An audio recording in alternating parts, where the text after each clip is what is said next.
Because Taylor Swift is able to hear herself perform, Ringo Starr has stated that the reason why her career has the potential to reach even greater heights than that of the Beatles.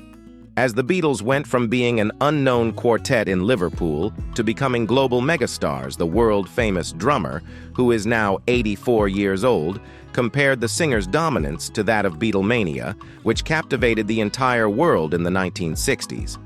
The idea that Taylor, who is 34 years old, has what it takes to surpass the historical milestones that Ringo attained alongside John Lennon, Sir Paul McCartney, and George Harrison was expressed by Ringo during his birthday celebration and Peace and Love event on July 7th.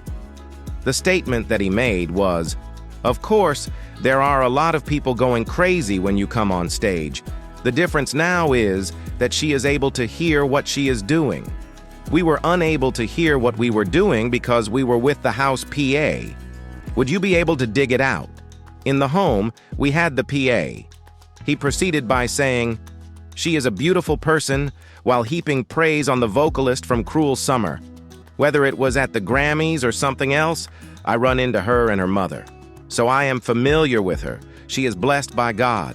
Her health is improving." When Ringo was asked whether he had any words of wisdom for Taylor as she moves into the next couple decades of her career, he responded by saying, "I don't think she needs my advice. As things stand, she is doing very well. I am grateful."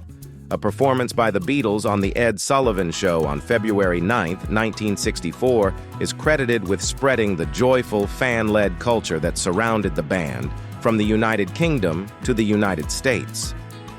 This performance is recognized as the performance that caused Beatlemania to burst in the United States.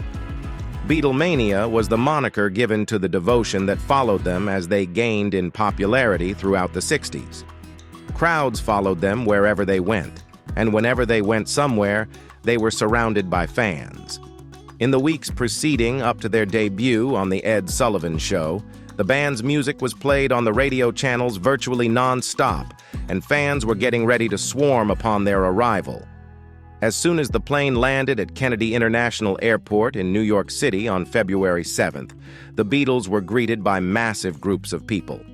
A countrywide audience of over 73 million people was gathered for the performance on The Ed Sullivan Show, which is now considered to be a cultural watershed moment. The concert was the main event of their 15-day visit to the United States. Subsequent to the band's triumph, they went back to the United States and Canada in August 1964 for a tour that lasted for a month and included the very first stadium gigs ever performed. Although it is widely acknowledged that the Beatles are among the most influential bands in history, it cannot be denied that Taylor Swift's continuous meteoric popularity may prove to be a formidable rival. Taylor Swift is not far behind the Beatles in terms of the number of chart-topping hits they have. Nonetheless, the Beatles. The Beatles achieved 20 number ones during their global chokehold, including classics such as I Want to Hold Your Hand and Yesterday.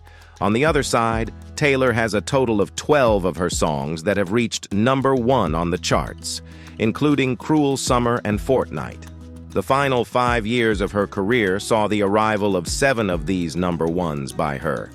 It was projected in October that Taylor's Eras Tour, which is expected to be quite successful, will bring in an estimated $4.1 billion for her.